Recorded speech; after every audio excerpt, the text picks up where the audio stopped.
I echoed the sentiments of my wonderful reviewer who saw it, I think, last year at August. FrightFest Yeah, or well, Glasgow. yeah, they're just ahead of Yeah, London Fright Fest. Yeah. yeah. It's so. I watched this late last night. It's so damn good, and I think my wife was a bit scared because I was like shudder, and I was in the next room, and I was like, oh my god! And she was like, what are you Mm. watching?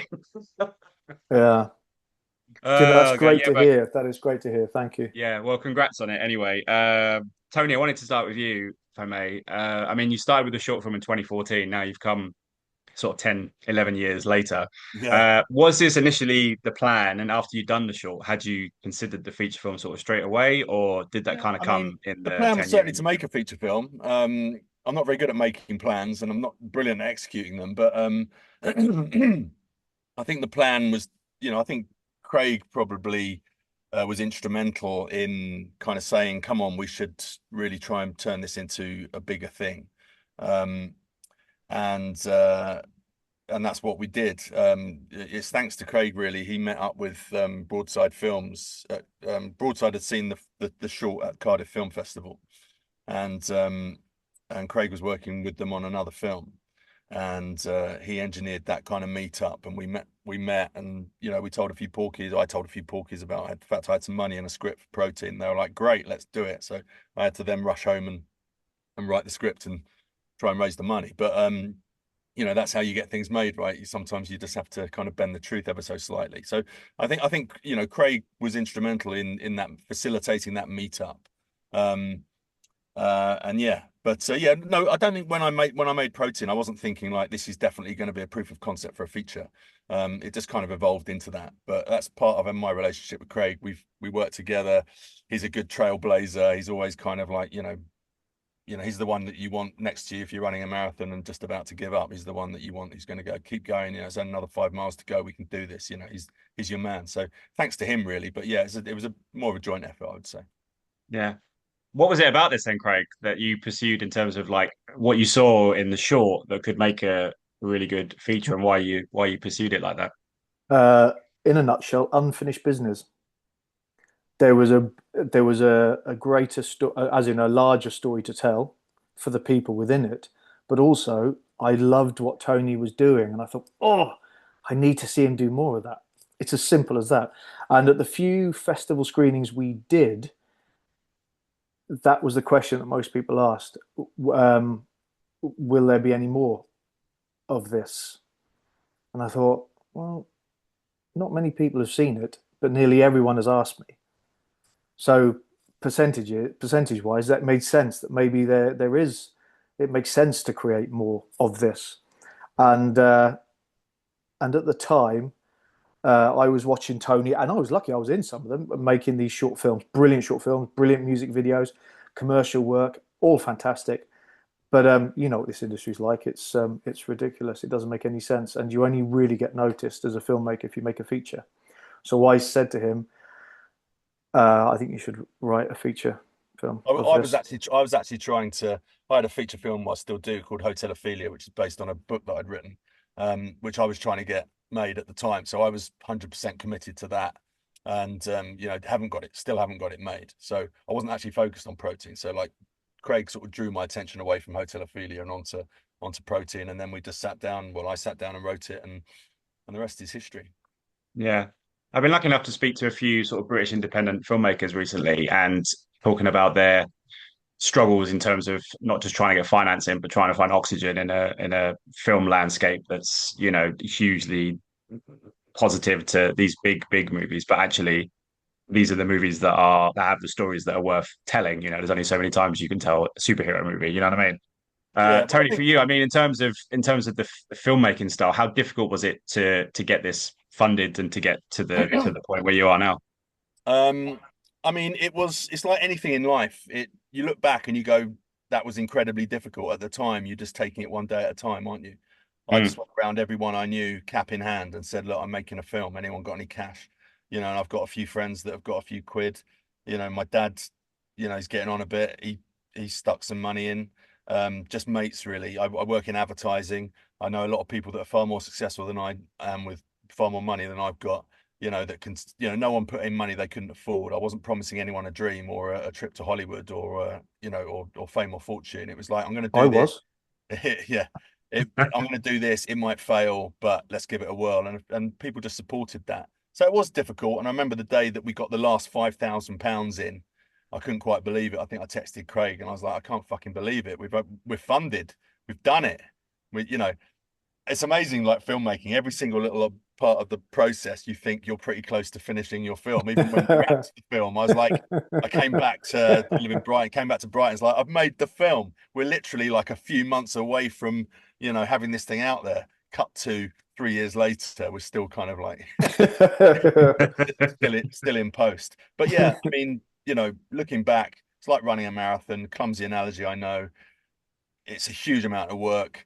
You're not aware of how hard it is at the time. You look back and you recognize the achievement, and you also say, right, well, I'm never doing that again. And of course, you know that's not true, because you get up, you dust yourself Within off, weeks. and you Yeah. go again. I've done it with shorts all my life.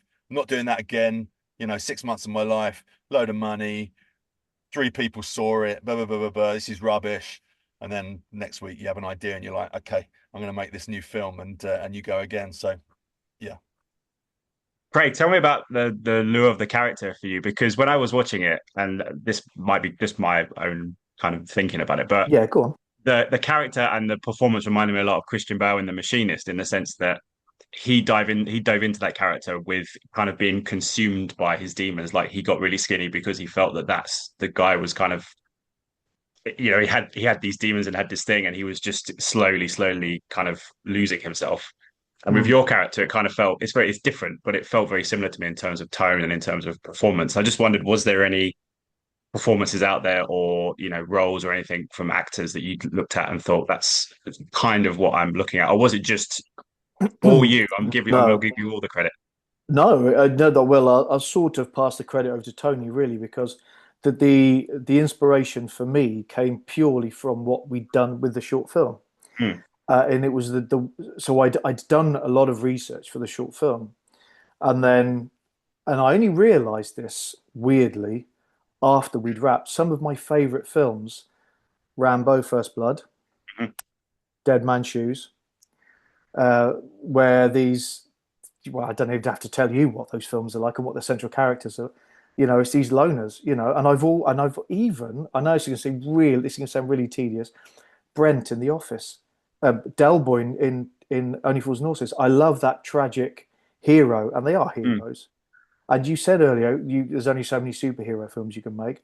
Well, to me, this is almost like a superhero film, and I thought if we put all of these elements together, we can hopefully come up with something that we haven't really seen a lot of before. Because of the way Tony wrote it, the thought of maybe creating a character that could do all these awful things, but by the time the film ends, you still like him. Hmm. Um, I just thought that was too good an opportunity, really, to let go. So in the build up to it, yes, I lost 2.5 stone in weight, but that was purely because I didn't want the guy to look too imposing. I also wanted him to be the sort of person who only ate when he ate humans, which obviously you don't get a hand of all the time, get hold of all the time. Um, and what I did, which you don't really get much of a sense of, as I thought we might, and that's just down to all sorts of. I then put weight on and I layered clothing on as the shoot went on to try and make myself look big. And when I notice it, but I don't know if other people do as the film goes on. But it was the fact that this guy literally, everything he needs is in these people, but at the same time, what he's getting from these people is killing him. So it was that really sort of everything about it I'd never done before. I can't think of anything. I remember the joke. I love the Joker, Joaquin Hmm. Phoenix's character in that. I just think there's not enough. How far can you push a person and still get the public to like them? Well, and just to add to that, I mean, I was always really disappointed as a kid watching films where the bad guys get caught. You know, you want the guys Mm. that did the heist to get Mm. away. You don't want the police to win the day every time. And it was really Mm. important for me to have this, you know, good guy stroke bad guy get away with it. and wander off Yeah. into the sunset, because he didn't deserve to get caught. He didn't deserve to go to prison. He was doing kind of, for the atrocious behavior he was doing it from a like kind of good place, So that was important for me, and it took a lot of chops for Craig to pull that off. That's not easy to do. You need a small performance. You need a big performance, but you need a small performance, a subtle performance, a nuanced performance. You need to layer that performance. I remember once or twice I said to Tony, in fact, it was across the short film and this, I don't think I did enough there because I was so determined to keep it small. I was convinced that when we sat down to watch it, I would be like that, not doing it, barely moving or opening my mouth. But you only had one line in the short. He's in the bathroom. Oh yeah. And that made it to the feature. Almost like the Terminator, no lines whatsoever, just you. And I mean, visually, it's stunning. I can imagine, in terms of the budget that you had. I mean, there's some stuff in there there's some good horror stuff for people. But one of the sequences I loved is when your character Craig is kind of, I guess he's kind of looking back at his sergeant or his colonel or whatever it is, and you're all covered in the mud and everything else, and he's just kind of staring at you, and it's just so visually stirring. I was just wondering, in terms of getting those visuals, I mean, how difficult was it, and did you have enough time? We didn't have enough. Yeah, that's what I was going to say. You didn't have enough time, but you managed to pull it off. We had to get what we got. I'd love to sit here and go, that was all perfectly thought out and planned and everything like that. We had a 20-day schedule and £100,000 to make that film. We had a great DP, not just a great technical DP, but a great human being in Andy Tuvey. I'm not a lens guy. I'm not a technical geek. We had a good chat before we shot the film. I trusted him. We had a rapport, and I knew that he was going to work his socks off to make this film as good as possible. But, in the schedule, we turned up locations, we lit, we set up the camera, we rolled, we moved. There wasn't really much time to think about things or go back to things or do pickups or go, that's not good enough, we've got to do it again. You can't do that when you're working on a budget. That's what independent film is. It's a hustle. The fact that it looks beautiful is not total luck, but it's luck played a massive part. As I said at the beginning, we got what we got, and that's down to the camera department and Sam Ollie who lit it, and Kerry who's focus puller. Everybody really did a fantastic job on essentially £100 a day each, which isn't a huge amount of money, as we all know. Yeah. Well, guys, listen, I absolutely love the film. I absolutely loved watching it. I can't wait to see it I had to watch it on a screen now, and I can't wait to see it on a big screen. So when it comes out next week, I'm gonna seek it out to see it. Thank you. Again. Where are you based, Scott? Where do you live? I'm in West London. Oh, so we'll be across the way from you. We'll be in Genesis in Mile End. Oh, nice. June the 30th there. And there's another one. You guys are going to be there? Yeah, I'm going to be. And there's also, I think, Cold Harbour Blues Cinema down in Loughborough Junction near Brixton. July 13th, is it? Yeah, there's going to be 2 nights there. So, come down. I said we'll have it. If I can get a ticket for the Genesis one, 100% I'll come down and see it again, because it's just extraordinary. I'd love to see it on the big screen with an audience, because from what I heard from FrightFest and everything, the audience is absolutely lapped it up. So I wish you all the best. And obviously in this, as I say, in this landscape where you're looking for oxygen and everything, I people go out and see it, because it's tremendous. So thank you so much for your time today, gents. Thank you, Scott. Have a great day. Thank you so much. Have a lovely day. Mate. Thanks, all guys.